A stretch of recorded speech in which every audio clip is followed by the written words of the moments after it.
Bigfoot is kind of the gold standard, and Dogman probably deserves to be up there, except he's not as famous.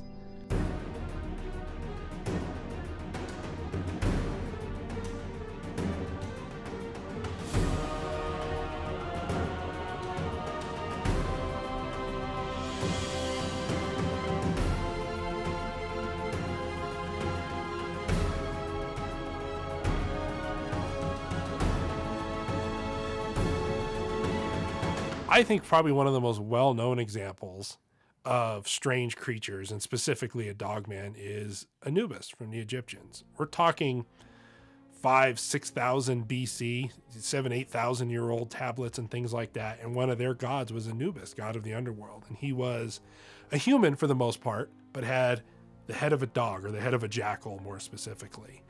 And that's one of the most well-known creatures. And that kind of goes throughout all history here into modern times, where now we have people today talking about seeing these upright walking dogs anywhere from within the woods to coming up to their homes to crossing the road to appearing in their homes. They tend to be very menacing, and that is something that seems to have been a very common storyline with these things throughout history. Regarding Dogman, he's an interesting little set of tales.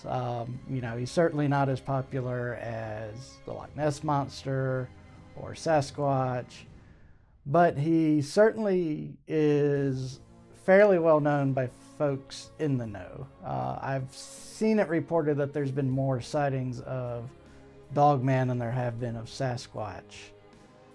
If they're in your presence, they demand your attention. And that even goes back to the ancient Egyptians, where it was a god and it demanded the attention. So there's definitely something here that stems back to a very long time ago.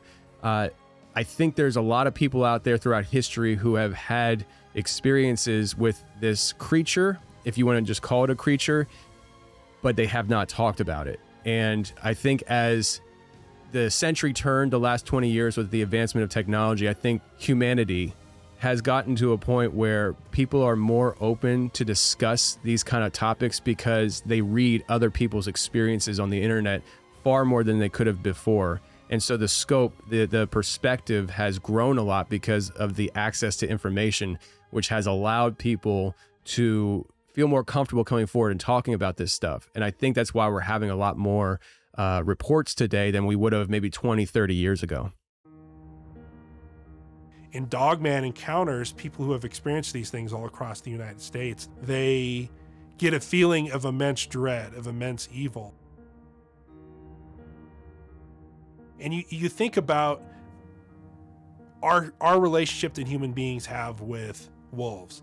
Wolves are always the bad guy, and their interpretations of the Bible of wolves, always beware of the wolves.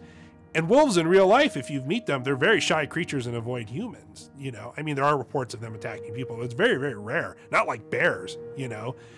Bears are much more aggressive towards people than wolves, but wolves don't go out at night, or the big bad wolf stalks this woods. You hear about the Native American encounters where they have nothing nice to say about a dogman, where I think it's interesting where a lot of Native American tribes, and even to this day, if you talk to them, where they say, oh, Bigfoot, you know, we leave them alone. They leave us alone. Some of them have benign descriptions of Bigfoot. Some of them have aggressive depictions of Bigfoot. A lot of them do. Some of them have even a benevolent depiction of Bigfoot. Oh, they bring us food and fish when we're, you know, starving or something like that. The Bigfoot are good here. They never have anything nice to say about Dogman. They say that they exist.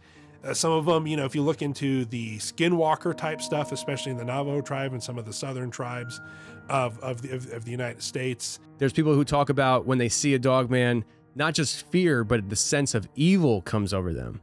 The only time that I've ever heard of something more in the positive sense is with children.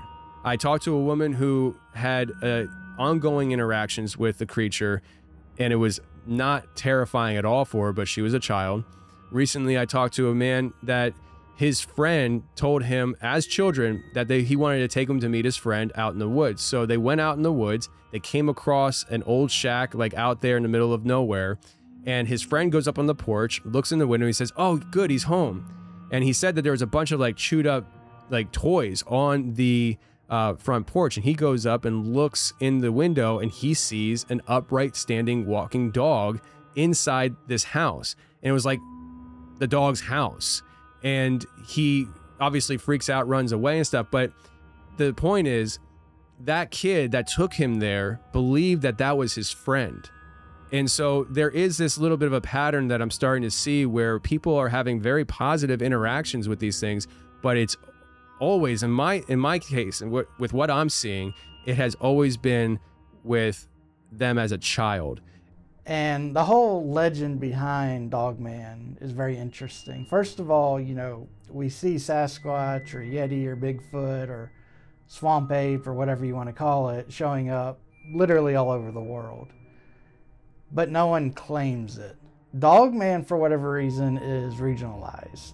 He's often referred to as Michigan's Dogman. Sometimes you hear about Ohio's Dogman or Minnesota's Dogman.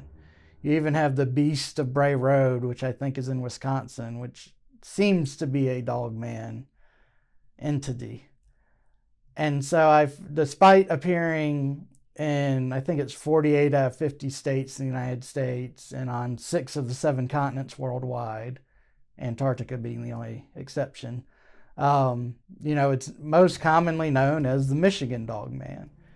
The first sighting was there back in 1887 by some lumberjacks who described this, you know, large, 7 foot tall, muscular dog man type creature, you know, literally a cross between a dog and a man that chased them out of the woods. I think that kind of leads credence to some of the missing 411 cases out there. Missing people across the United States go missing under strange circumstances, and sometimes they find paw prints or something, a combination of teeth and paws, but also things that look like it has articulation in hands, almost like if a bear or a mountain lion had human-like hands. That doesn't sound like a Bigfoot. You know, I mean, they can be ferocious, but nothing like a bloodthirsty predator. What we see with Bigfoot a lot of times is the only reported attacks are in an effort to get away from humans. It's usually, you know, a male Bigfoot, or a female if it's with young will start throwing, you know, large rocks or huge tree trunks at people and making these warning noises, and it's again, it's more of an effort of leave us alone, go away. Whereas with Dogman, it seems to actively pursue humans as prey, if you accept those stories. And some people have even claimed to have been assaulted by Dogman and gotten away. There's some missing persons or people that have been found dead that the cause of death is attacked by a pack of feral dogs in locations where you wouldn't expect to find feral dogs, like up in the Rocky Mountains. And so some people believe that's evidence of a Dogman sighting. Typically, Dogman is described as a canine head, at least, hence the dog-like features, usually. But there are different reports as to how it looks physically. Some people will describe it as very much a dog-looking creature that is standing on 2 legs. People have reported seeing it on 4 legs, then standing up. But then there's also people who will talk about seeing this dog creature that had the hands of a human, but had like the nails came out like a claw. Maybe the legs looked more human-like, or some people would describe Bigfoot-like in the sense that it was humanoid, but the upper body was like a barreled chest like a dog would have, and the head of a dog.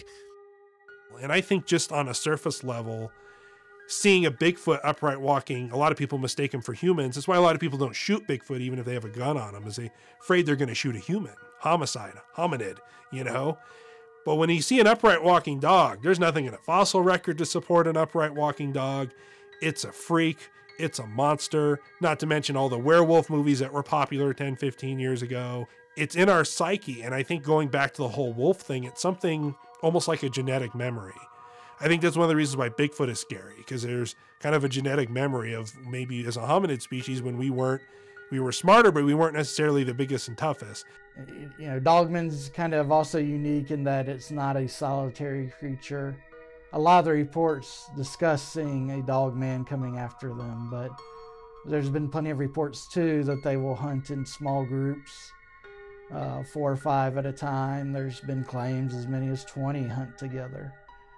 So it seems to be a bit more social of a creature. Yeah, I believe that they do travel in packs. Not always, though. I do think that they are solo creatures, but I have heard stories of them running in packs, and specifically a story a friend pointed off to me. He interviewed a guy where basically what happened is, it wasn't even an interview. This guy was telling him that he doesn't know what he's talking about. He's lying about the people that come on his show to talk about Dogman.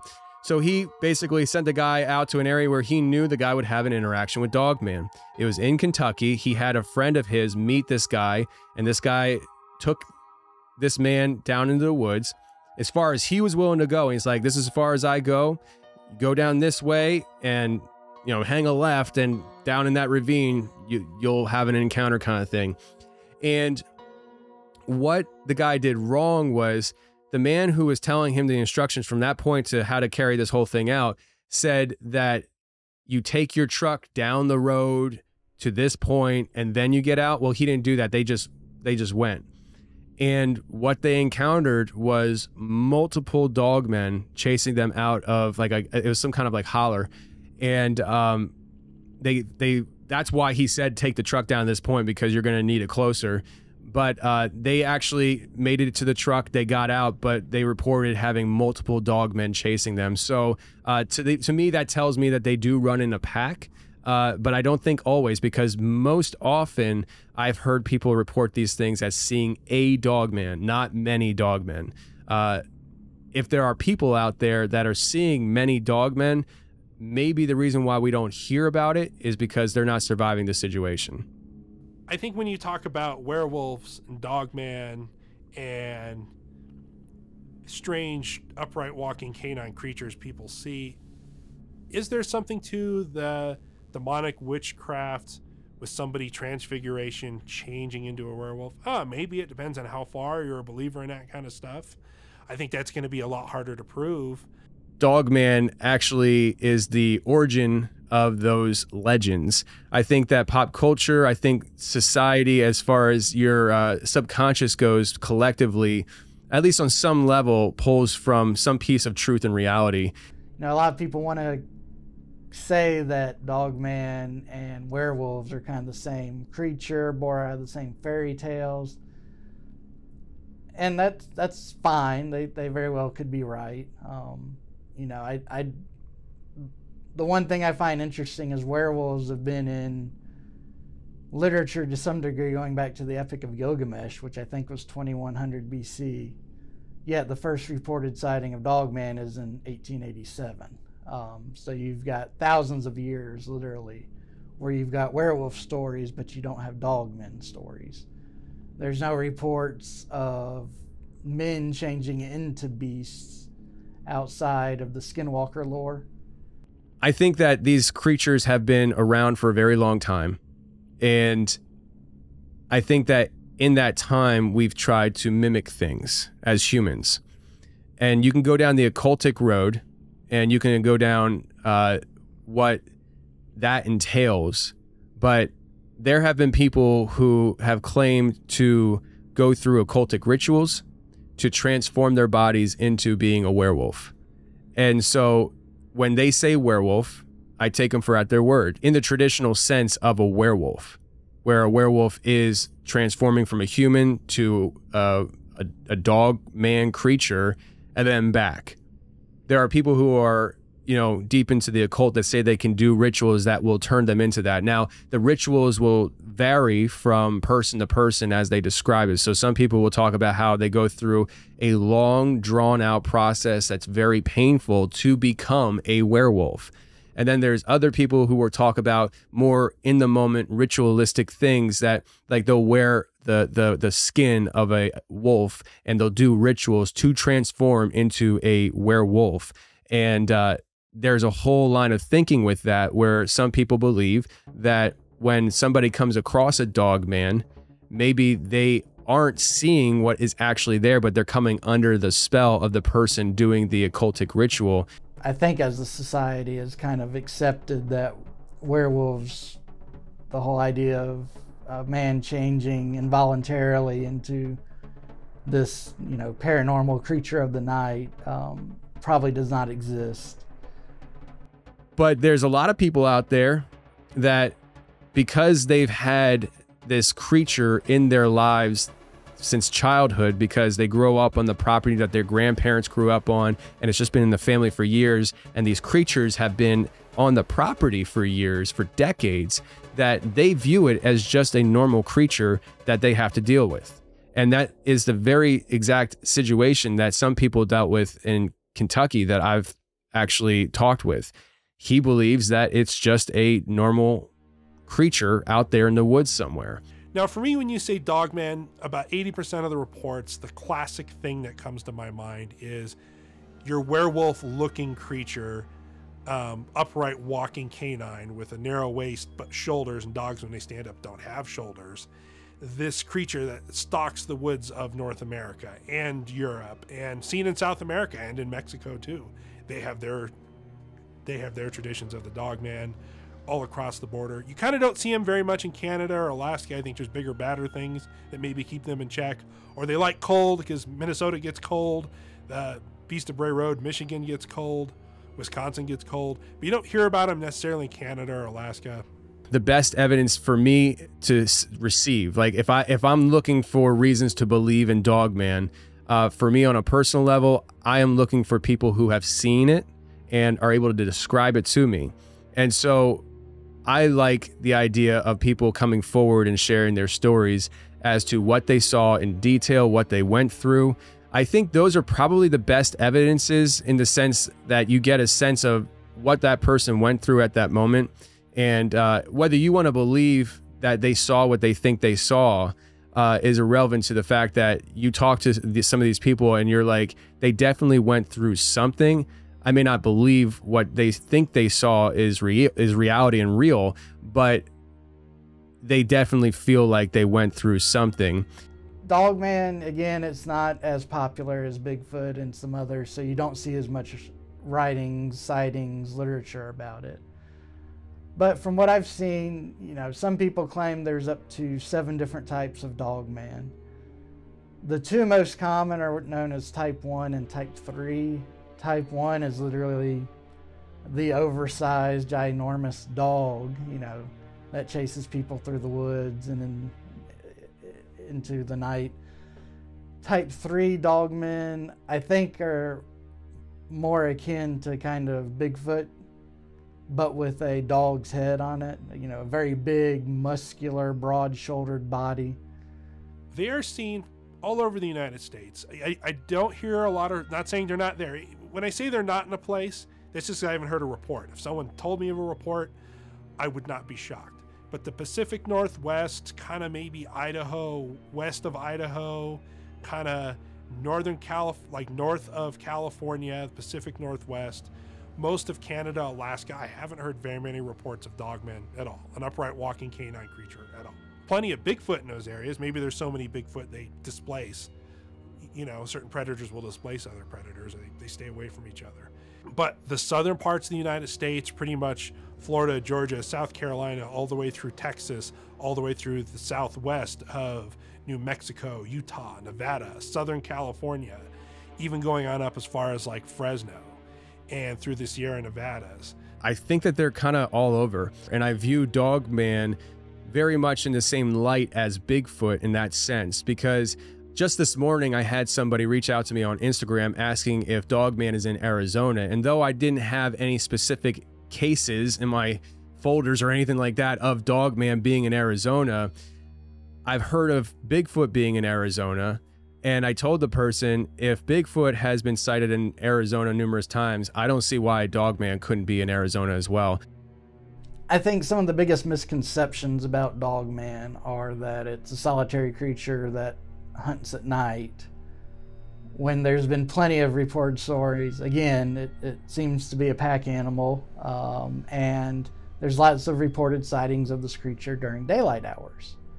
I can think of one in Australia where a couple was on honeymoon and saw one walking in the brush like it was looking for something, had its back to him, and was a good ways away.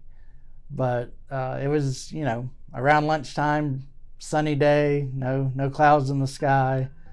So it was fine being out hunting during the day. You hear a lot of reports in the desert, a lot of reports even by the border, and very hot, very dry climates where supporting a large creature doesn't necessarily make sense, which maybe lends to their more paranormal side.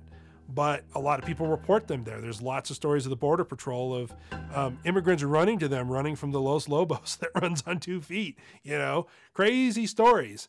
And in fact, in Western Kentucky, I've been talking to a guy recently who's had a lot of activity, and he has Bigfoot on his property. He sees them going around his property and sneaking around and doing stuff. And he catches them out of the windows, you know, peeking through the blinds. He catches them. And then they go away for a week and nothing really happens. And a few weeks later, these Dogman creatures show up on his property. And they kind of don't want to seem to be there at the same time. Like they avoid each other. The same way mountain lions and bears avoid each other, and black bears and grizzly bears avoid each other. And, you know, they're not going to want to start a fight unless they have to, which is an interesting topic all in itself. There are encounters of them fighting each other, which is really, really cool in a very dark kind of a way. And in South America, there's lots of reports. You go on YouTube and find some supposed videos. I cannot confirm or deny their authenticity. But there are some scary videos of rural villages of these things stalking around and that kind of stuff. There's not as much evidence regarding Dogman as there is for, you know, the Loch Ness Monster or Sasquatch or whatnot. And I don't know what the reason for that is, other than maybe it's very easy, I think, to get some of the Dogman sightings confused with Bigfoot sightings, so they may be lumped into that group. There's also been a lot of hoaxes. There was a famous set of film known as the Gable film. It was shot, I think, in the late 70s or early 80s on 8mm film of a family kind of playing out in the snow, chopping wood, playing with the dogs and all that, when this Dogman shows up. And I think it was back in 2007, the man that shot Mr. Gable, who shot the tape, finally confessed that it was a hoax. The Dogman entity, it is hard to see in that film, but it does look unusual. And he even went on one of the History Channel programs to show that it was his buddy in this kind of enormously over-constructed ghillie suit. So there's lots of room for pranks within, well, really any cryptozoological reporting. I think it's a lot like Bigfoot, where if you want crystal clear photographic evidence, I'm sorry, I don't think I'm going to be able to provide that for you. But it's much like Bigfoot. There are a lot of good organizations doing great research where they found very strange tracks out there. If you go on the internet and look, you can find them. I've used them on my YouTube channel and stuff like that. Very they look like a dog track, like a dog or a wolf track, but they're kind of extended, which would make sense if something was upright, and they're huge, way beyond any domestic dog could go. I think that there could be a cover-up with Dogman, just like in the sense of other cryptids. I don't think that every morning the President of the United States wakes up and says, I need the latest report on Dogman today. Where are they at? Who have they bothered? Do we need to send in reinforcements? I don't think that happens. But I do believe that there is some kind of black budget operation involved here where there's money funding projects, groups, offices of some kind that does handle this kind of stuff. And I do think that there is a certain level of scientific experiment for governments to create their own chimeras. We have seen governments in the past trying to do such things. And so I don't think that just because we know it happened in the past, it means that it's stopped now. I think maybe they just get better at hiding these things. So there's the aspect of a cover-up because maybe they're dabbling in it, but there's also the cover-up as in the aspect of maybe they don't want that information out for whatever reason. I can just imagine what it would be like if they came out and said that Dogman's real, don't go into the woods, you know? I think it could be something that would be very sensitive. Bigfoot is generally like a giant, flat-footed version of a human foot.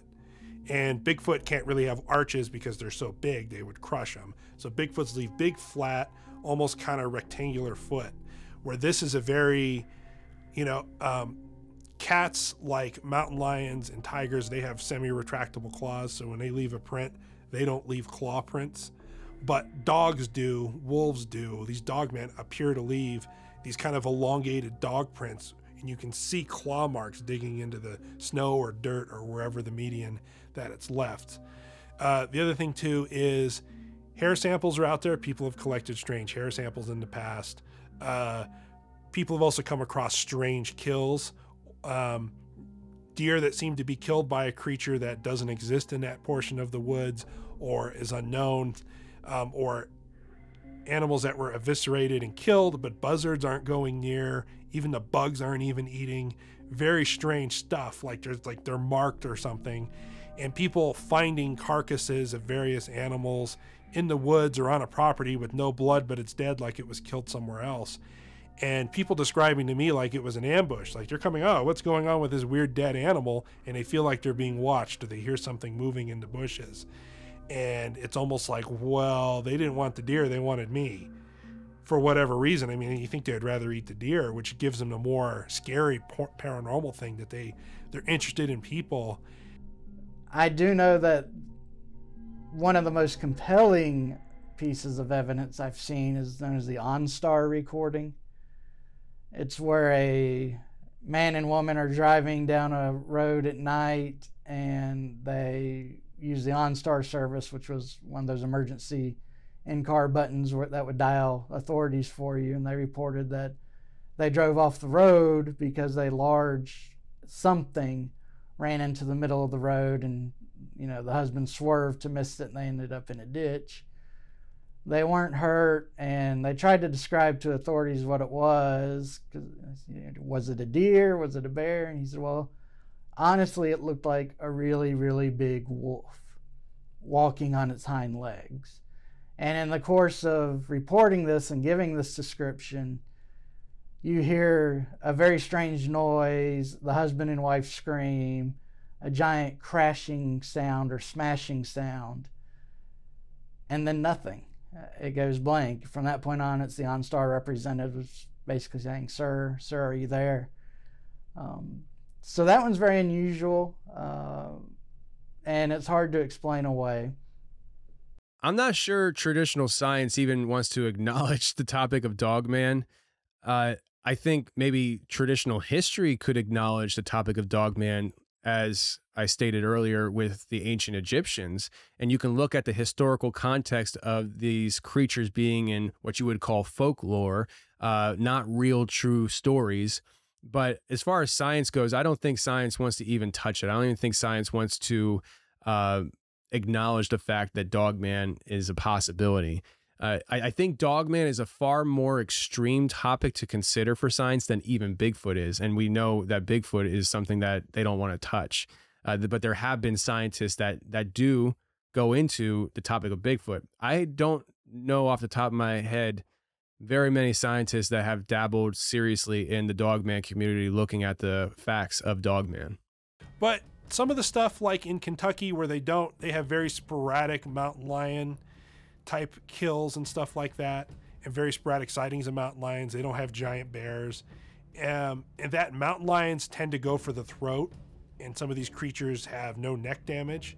The one that I was shown pictures of, I did a whole report on. It actually had the deer skull, 2 puncture marks right in front, right above the eyes. And one of the puncture marks went clean through the skull into the brain, and its guts and insides were completely eviscerated and torn out. Something took its spinal column out of the inside of the carcass and broke it in half. It looked like it had hands, but there was no blood on the scene. So some creature big enough to fit a whole deer head into its mouth, because the puncture holes were pretty even above the eyes. So it wasn't bitten sideways onto the head. It was bitten, like the whole thing went into its mouth, or it came up behind it and had jaw pressure and fangs long enough to puncture its skull. And then almost when it was eviscerated, looked like it had hands. Yeah, could it have been a natural creature? Sure. but it definitely seemed very odd. And the puncture marks in the head are very odd when most normal, like cats and bears, go for throats. Wolves go for throats. Coyotes nip at the heels and let them bleed out in the back. You know, there's very specific hunting tactics that can be applied to the known North American species. And to see something like that, it's like, well, this is a hunting tactic we don't see out of our typical North American species, especially in certain areas that don't have them, reportedly. I know that there's been lots of reports of people driving at night seeing it, people walking in the woods, regardless of location, reporting it. But there's very rarely any physical evidence that I'm aware of. You see Bigfoot hunters, you know, do plaster molds of the footprints they find, and I'm not aware of that occurring with Dogman sightings. There's also, you know, the scientific community doesn't really discount the possibility of a creature like this existing, but they believe it would be more of a prehistoric type animal, somewhere between what we think of as a modern day wolf and a dire wolf, maybe you know, that's larger than normal, that people get confused by, but they don't speak to how it's, you know, virtually every encounter the Dogman's on his hind legs walking as a human would. The scientific community doesn't offer an explanation for that. This idea of how does Dogman survive, I think there's a very real nature to it. Step aside from any kind of paranormal topic of conversation when it comes to Dogman, because as soon as you start talking about Dogman being a paranormal, interdimensional type creature, really the idea of needing to survive off physical things kind of goes out the window in my mind. But I did interview a guy on my show. It was episode 335, Dog versus Dogman. I had Kyle on the show, and he told me a story from when he was 15 years old. He is from Kentucky, and him and his grandfather used to hunt the Daniel Boone National Forest for raccoons. And they went out, and his grandfather could not go out in the woods with him because he just physically couldn't do it anymore. So they would drive the truck into the woods. His grandfather would park the truck. They'd get on a two-way radio, and his grandfather would stay in the truck. So Kyle lets the dogs loose. They get on a scent, and they take off, and they wind up treeing a raccoon. Kyle, as he's trying to keep up with his dogs, now they're gone. Like, you're just listening to the barks, and you're kind of following the barks to keep up with your dogs. He hears a pack of coyotes coming in as well when they tree this raccoon. And so his grandfather gets on the two-way radio and says, "Do you hear the coyotes? Get to the dogs before the coyotes do, because if you don't, there's going to be a fight." And so Kyle said, okay, and he's booking it through the woods. He's trying to get there in time. He doesn't get there in time, and a fight breaks out. Now, what you need to know about the dogs that Kyle had, he had two dogs. One, his name was Bo. The other name was Jake. Bo was the younger dog, learning how to hunt from Jake, the older dog. And I guess that's how they train their hunting dogs. Their hunting dogs are trained by the older dogs. Jake was a legendary dog in the area. Everybody knew Jake because Jake was known to be the best hunting dog. He was the biggest dog, the strongest dog, the best dog for hunting. He was the best. And so Jake's out there treeing the raccoon, kind of showing Bo how to do this as well. When these coyotes come in, Bo takes off. And Kyle heard Bo take off. He could tell Bo left and left Jake to fight the coyotes alone. But Kyle said that in this first round, the coyotes came in one by one, and Jake fought them off. Wasn't very hard. You could hear the coyotes go away, and then they came back in as a group. And when they came back in as a group, Kyle said that you could tell and hear that Jake was getting his butt handed to him. The fight turned, Jake was losing, and he's trying to get there as fast as he can. But then he hears another dog come in and join the fight, and all of a sudden, the coyotes are, you know, running away, crying and screaming and stuff. And Jake goes back to treeing the raccoon. And Kyle arrives on the scene. He sees Jake treeing the raccoon. He comes over, pats him on the head, and he hears what he thought was his other dog, Bo, that came in for the fight on the other side of the tree, chomping down on a coyote. So he walks around this tree to see and greet his dog. And what he sees is not his dog, Bo, at all. What was there was a huge dog. He said this dog was so big that it was holding a coyote by the rib cage in its mouth. Like the whole rib cage was in the Dogman's mouth. He's terrified. And when he lays eyes on this thing locks eyes with him. And it stands up on hind legs and takes off after Kyle. Kyle runs, and as he's running, his dog Jake comes in after this Dogman, and this Dogman kind of just pushes it away, just pushes it off the side like it's nothing. And there's Kyle's still running, the Dogman's still coming. His dog Jake comes back in a second time, and the Dogman takes Jake and just throws him through the woods. And he said you could hear Jake crashing through the trees, and he believed Jake was probably dead at that moment. And so I think he said that he fell, and he winds up on his backside, and this Dogman is coming in on him, and it's right there on top of him. He said that it was so close to him that he could see down the back of its throat. He, in that moment, those split seconds, is thinking, I'm dead. This monster's gonna kill me. It's over. And for the third time, his dog Jake comes running in, broadsides this Dogman, and they get in a fight. He gets up and starts running away, calling for his dog, but all he hears is this Dogman shredding his dog to pieces, like literally destroying his dog. And so he's filled with tears, crying, running for his life out of the woods. He's fired. I believe he fired off a round into the sky when he hit like an opening, calling for his dog Jake. Jake doesn't come, and he gets back in the truck, tells his grandfather to take off. And so they take off, and he tells his grandfather what happened. His grandfather told him that if you're going to spend time in these woods, you need to understand there are things out here that you're not going to understand. His grandfather knew these creatures were out there. And the next day they come back looking for Jake. They can't find him, but his grandfather leaves a coat out there for the scent in case Jake survived or Bo comes back.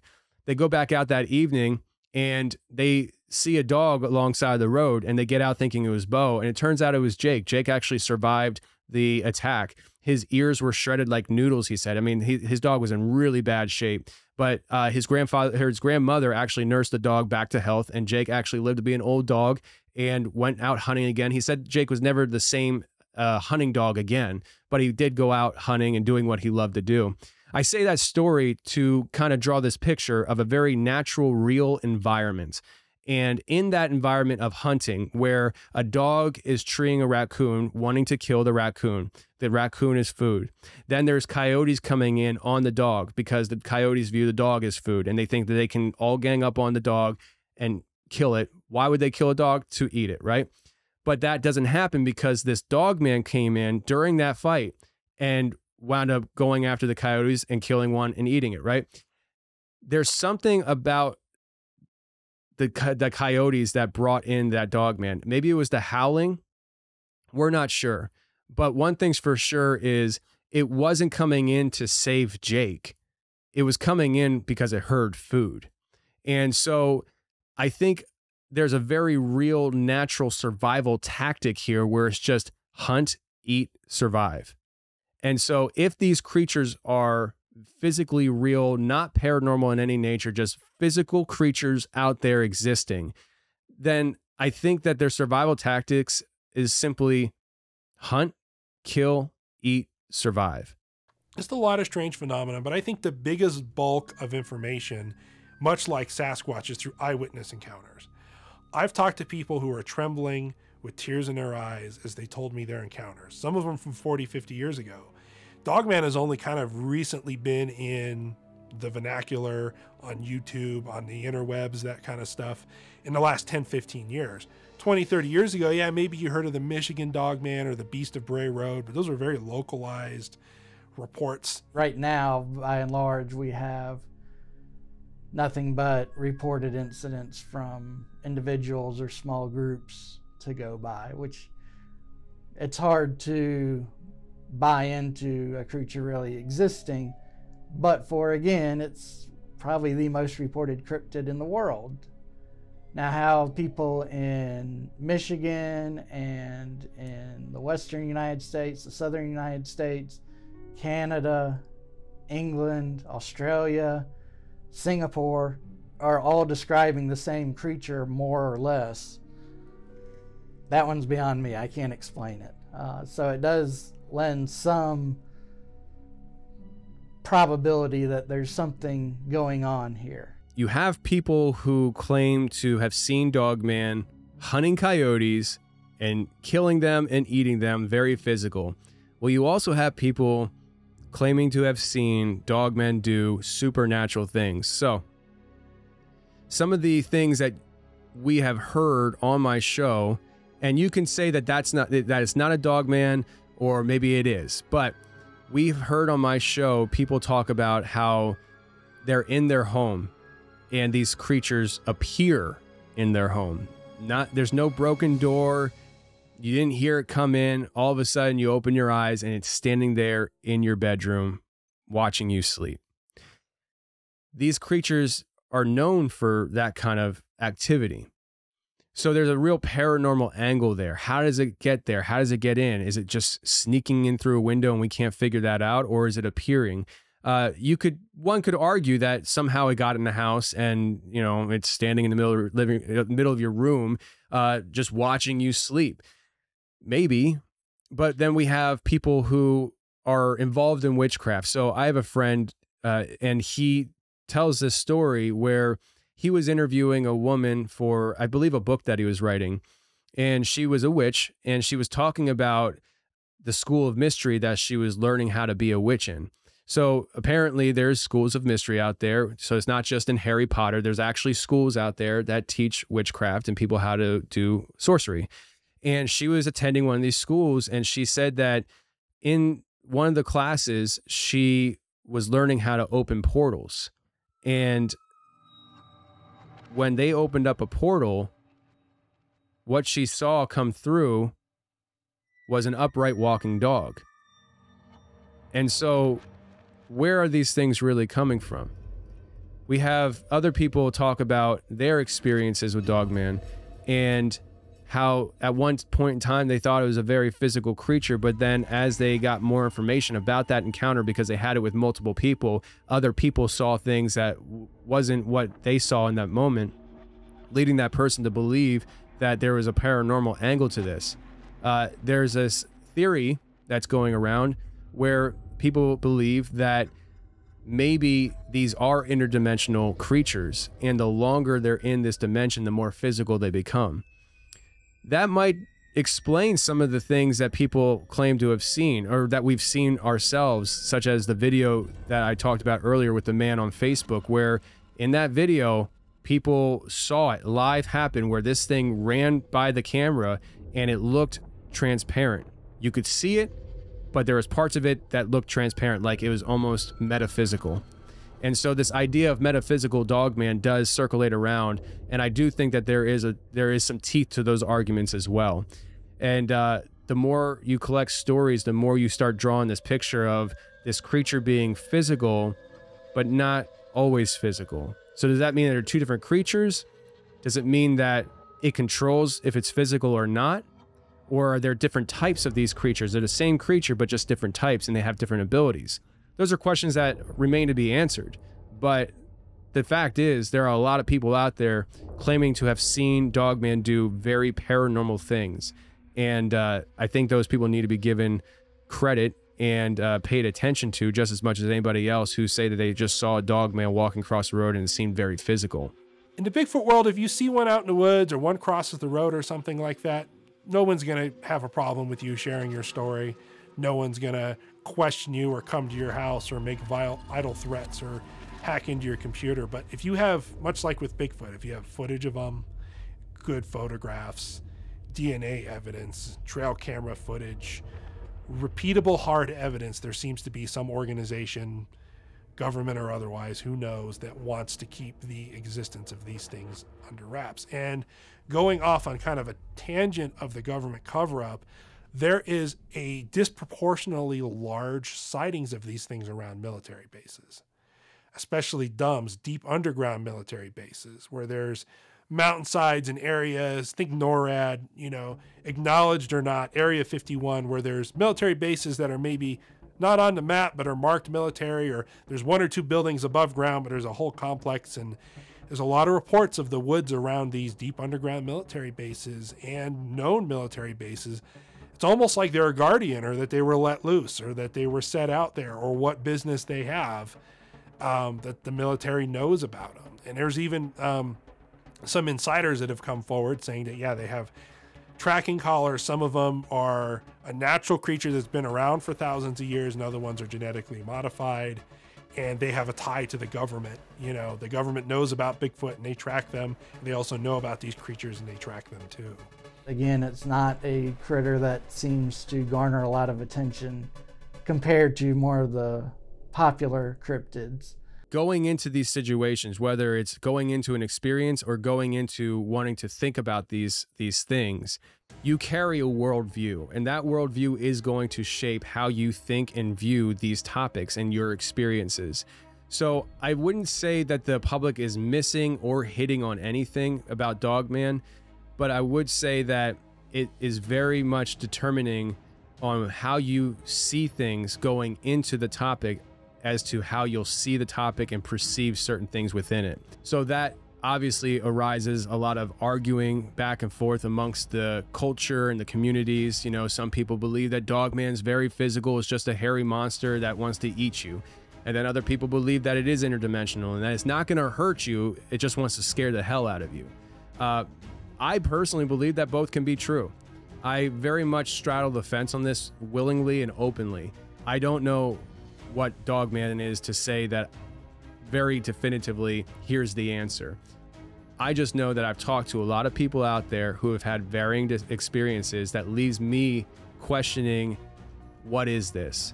Leaves me saying this might have multiple explanations, and leaves me in a position where I have to expand my thought process and how I view things to be able to encompass the complexity of the topic. Is it real? There's so many reports of it, it's hard to say that it's not real, but there's so much lack of evidence. It's hard to buy into it. So I guess I would be on the skeptical side of it being real. I would not be shocked to find out it's a true entity. I'm pretty open-minded about these things. I mean, even in the neck of the woods I live in, there's reports of people being confronted by this creature. But I guess until I see some more hardcore physical evidence, I'm gonna stay on the side that, if I had to lay money down, would say it's probably not real. Cryptids are fun. They make the world a little bit more interesting place, so bring it on if he's out there. I'd love to see evidence of it.